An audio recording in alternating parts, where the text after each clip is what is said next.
بسم الله الرحمن الرحيم، والسلام عليكم ورحمة الله وبركاته. أهلا بكم في يوميات أفكار وأكلات لولو. يا رب تكونوا بخير إن شاء الله. النهاردة هنعمل مع بعض روتين حلو جدا، بس بالله عليكي تدخلي حطي لايك واشتركي في القناة وفعلي الجرس عشان توصلك كل الإشعارات الجديدة. طبعا للناس اللي أول مرة تشوفنا، أنا لولو صاحبة أفكار وأكلات لولو، دي قناتي الجديدة. اتمنى ان انتوا تشجعوني عشان القناة تكبر بيكم. طبعا النهاردة نزلت بسرعة جري كده، قالوا لي نتيجة بنتي ظهرت، فنزلت بسرعة قلت اروح اجيب النتيجة واجيب شوية حاجات من السوق كده وانا جاية. علشان ايه؟ نعمل شوية حاجات مع بعض كده. بس طبعا انا اتأخرت بره وانا بجيب النتيجة، وجبت حاجات من السوق وجيت جري عشان اعمل الاكل بقى واروق البيت. ما كنتش روقت البيت ولا عملت اي حاجة. بس قلت لازم اصور معاكم النهارده روتين كده واشارك كل يوم بتاعي. طبعا بنوتي نجحت، الف مبروك ليها وكل اللي زيها يا رب. ربنا ينجحهم وينجح اخوها وينجح يا رب كل ولادكم، وما يخيبش لحد تعب خالص ويفرحكم بيهم يا رب. اللي ما يعرفش، انا عندي بنوته في سنه ستة وابني في تانية اعدادي، ان الناس اللي هي لسه هتدخل الجديد معانا. هي نجحت سنة ستة كانت النتيجة النهاردة، وسنة تانية اعدادي لسه النتيجة بكرة. فالله المستعان، ربنا ينجح كل ولادكم يا رب. جبت بقى معايا ايه وانا جايه من السوق؟ طبعا الاسعار نار يا حبيبي، نار مش عايزه اقول لكم والله. وهم يعني الله المستعان علينا يقدرنا ويقوينا في الاسعار الرهيبه دي. مش عارفه الناس هتعيش ازاي وهتكمل حياتها ازاي والله العظيم. وهم يعني الاسعار غريبه غريبه الايام دي. بصوا بقى، يعني مش عايزه اقول لكم يعني صدمة السنين. انا بقالي اسبوعين ما قطع الفراخ والله وما راضيه اجيبها من ساعه ما غليت قوي كده، مش راضيه اجيبها. بس طبعا هنطبخ ايه؟ طيب الفراخ غاليه واللحمه غاليه والسمك غالي، هناكل ايه طيب؟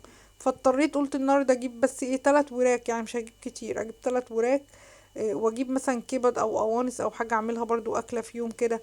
ما انا احترت مش عارفه اعمل اكل ايه، وكل حاجه غاليه اصلا، فهنقطع الفراخ ما هي مش راضيه ترخص.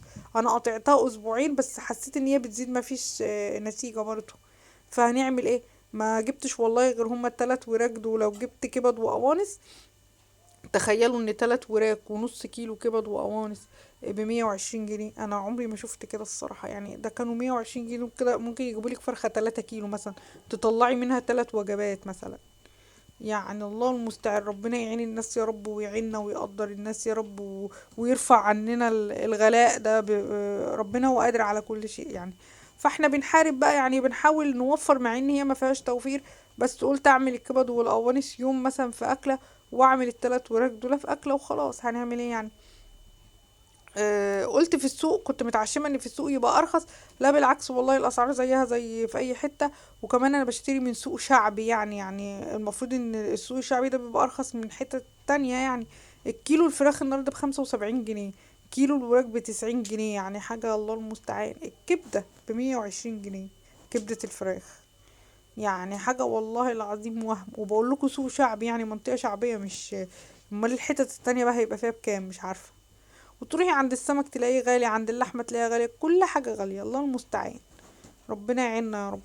وجبت بصل، كنت محتاجة بصل وطماطم، فجبت بصل وطماطم الكيلو ونص ب10، ان كان البصل او الطماطم يعني. حلو اهو، الطماطم زي التفاح الصراحة، والبصل برضو جميل. يلا لقينا حاجة كيلو ونص ب10 قبل ما يلغوا ال10 جنيه. تقالي انهم بعد شوية هيلغوا ال10 جنيه. ولقيت راجل قاعد بحاجات كده من بتاعة المطبخ، صواني وكلام من ده. فجبت الصينية البلاستيك دي، هي صينية على قدها كده يعني، مش حاجة واو يعني. بس انا قلت ايه، ساعات لما بعمل معجنات او حاجة بعوز حاجة ارص عليها، وانا ما عنديش غير صينية واحدة ستانلس كبيرة اكبر من دي شوية كده. فقلت اجيب دي، احط عليها حاجة خفيفة، عشاء الفرد ولا الفطار لفرد ولا حاجة. حاجة خفيفة، لان البلاستيك ده مش عايز تتقلي عليه عشان ممكن يتكسر يعني. وعلى قد تمنها يعني، دي ب20 جنيه، الموضوع مش كبير، بس هي شكلها حلو قوي. عجبني ولونها كمان حلو، اللون الرصاصي ده انا بحبه. وزي ما قلت لكم استعمال خفيف كده وتاخد وقتها وتعدي يعني. هو ما فيش حاجة دلوقتي ب20 جنيه اصلا يعني. بس انا طبعا لازم لما بروح السوق افرح نفسي كده واجيب لنفسي حاجة للمطبخ يعني. اهو. وجبت كمان الكبة اليدوية دي. طبعا دي طالعة بقالها شوية كتير كده. جبت الاول اللزقة بتاعت البوتاجاز دي، علشان اللزقة بتاعت البوتاجاز اتوسخت فعايزة اغيرها. وجبت كمان الكبة اليدوية دي طالعة بقالها شوية كتير كده. انا كنت جبت منها واحده لاختي قبل كده، يعني كانت قالت لي هاتيلي واحده، ودي بقى جايباها هديه لاختي برضو بنت عمي، يعني يا بنت عمي وبنت خالتي في نفس الوقت. آه، فجبت لها واحده عشان هي عايزاها يعني. بس انا مش هقدر اقول سعرها علشان هي بتتفرج عليا، فمش هينفع يعني، دي هديه بقى زي ما قلت لكم لاختي وبنت خالتي وبنت عمي، حاجات كتير وانا بحبها، فلقيتها مناسبة، سعرها مناسب في السوق فجبتها لها اهي. بصوا حلوة قوي الكبة اليدوية دي، جميلة يعني، اختي بتستخدمها هي ومرات اخويا بيشكروا فيها جدا. انا صراحة ما جبتهاش يعني، انا عندي اللي هي النظام القديم اللي بتلف دي، غير اللي هي بالضغط دي بصراحة ما جبتهاش. عشان عندي اللي بالكهرباء فقلت يعني وعندي اللي بتلف دي فقلت بلاش يعني. دي معاها مضرب بيض ومعاها السكينة ومعاها الجلدة اللي بتثبتها يعني. طبعا كلكم عارفينها وعارفين سعرها اصلا يعني. بعد ما شلت حاجتي بقى بسرعة كده دخلت احط غسيلي الاول. طبعا لازم احط كل يوم غسيل، نشيل غسيل ونحط غسيل، الله المستعان. شغل الدورة اللي هي 48 دقيقة دي، حطيت بقى خلطة المسحوق بتاعتي الجميلة دي واسيب الغسالة بقى تشتغل مع نفسها كده وادخل المطبخ بقى. طبعا كان عندي كام كوباية والكنكة والصينية مكان الفطار، يعني ما كنتش مبيتة حاجة من امبارح، هغسلهم قبل ما اعمل الاكل. وشلت طبعا الحاجات اللي انا كنت جايباها وشغلت الغسالة وروقت السرير كده في السريع، وقلت ادخل اعمل اكلي بسرعة عشان انا اتأخرت. يعتبر ايه روتين سريع كده. بصوا جبت بقى الفراخ بغسلها ازاي بقى. ميه وجنزبيل وملح بس، ما بحطش عليها خل ولا اي حاجه. وبرضو نقعت الكبد والقوانص كده برضو في ميه وجنزبيل وملح، وبعد كده بشطفهم شطفتين، واخر مره ميه بليمون بس، مش بحط عليه خل. بتبقى نضيفه زي الفل. ولعت عليها اهو، حطيت بقى الحبشتكنات بتاعتنا بقى، بصل وطماطم وكوبيبه صيني وفلفل حصى وحبهان ومستكه وورق لورا، كل المنكهات دي بتخلي الشوربه طعمها حلو قوي.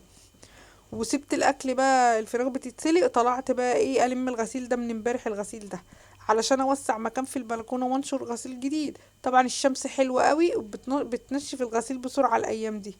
ده بيت من امبارح فانا هلمه وانشر التاني بسرعه في الشمس كده، علشان برضو ينشف ونلمه قبل ايه المغربيه كده نروح لمينه. ما بحبش يعني ابيت غسيل في الشتاء غير للضروره. وسلقت حبة مكرونة وحطيت صلصة المكرونة على النار، صلصة عادية. والفراخ برضك بتغلي على النار اهو، هنعمل فراخ ومكرونة بس، أكلة سهلة وسريعة كده وما فيهاش أي افتكاسة يعني. عشان كده مش بوريكم التفاصيل أوي، أنا بوريكم بس روتيني في اليوم بعمل ايه بس. طبعا كلنا ستات بيوت شاطرين وزي الفل وأحسن مننا بكتير، وبتعملوا أحلى مننا، بس احنا يعني بنحاول نجتهد وبنحاول نسليكوا، احنا بنقدم محتوى مسلي بس يعني. طبعا حمرت الفراخ وعملت المكرونه اللي بالصلصه، بصوا حمرا وجميله ازاي. واللي فات ده كان حبه ملوخيه ناشفين، عملتهم يعني بسرعه كده في السريع، قلت ايه لو حد عايز يغمس ولا حاجه. ودي شوربه الفراخ. طبعا دي احنا مش بنشربها، انا بعينها في اكياس كده في الفريزر، اعمل بيها يوم ملوخيه زي اللي انتوا شايفينها دي، يوم لسان عصفور كده يعني. ما ترميش حاجه، حاولي تظبطي امورك، وغسله بوتاجازي وغسله حوضي ومظبطه دنيتي. السلام عليكم.